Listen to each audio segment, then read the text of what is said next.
Dobry dzień, witam wszystkich bardzo serdecznie. Mamy 12 tydzień roku, od 19 do 25 stremiannika. No i też mamy ile ciekawych wydarzeń. W 1238 roku 19 stremiannika w bulle papieża Grigora IX pierwszy raz pojawiła się nazwa Kaszebę.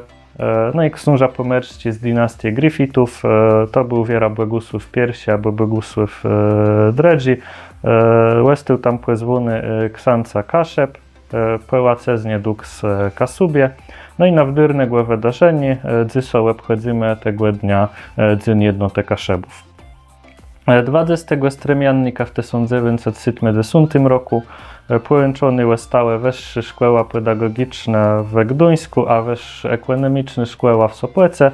No i tak był usadzony Gdyński Uniwersytet. 21 stremiannika w 1907 roku w Puzdrowie koło Syracuse urodził się ksiądz dr Bernard Sechta, kaszebski leksikograf, dramatopisarz, etnograf, język znajesz, autor między innymi słownika gwar kaszubskich na tle kultury Pomorza. No i też 21 stremiannika w 1945 roku Przydny Rada i Komenda Krajamny Wojskowej organizacji Gry w Pomerczci rozrzeszyła ta organizacja. No i slidny komendant Gust Westphal dał polecenie złożenie broni polskim władzom. No wedle slidnych badirowaniów odezwa ta je równak falsyfikata.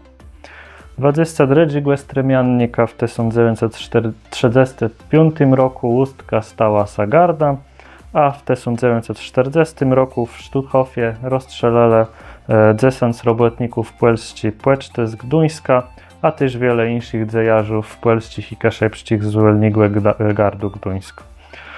23 stremiannika w 1945 roku ruskie wojska zajęły Sopłet, a 24 stremiannika w 1568 roku król polski, Litwy, a królewskich pres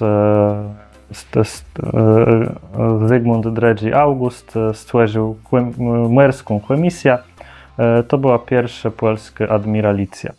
W 1597 roku w Gdyńsku umarł hrabia Jun Bernard Bonifacio, italski humanista i bibliofil. No i wedle legendy on dał swoje książki Gdyńskiemu Akademickiemu Gimnazjum.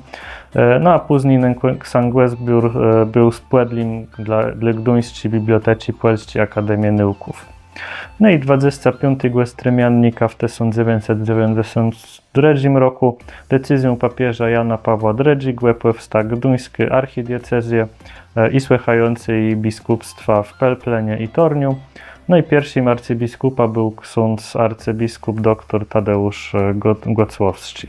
To wszystko w tym dyleku. Rycza do słychania za tydzień.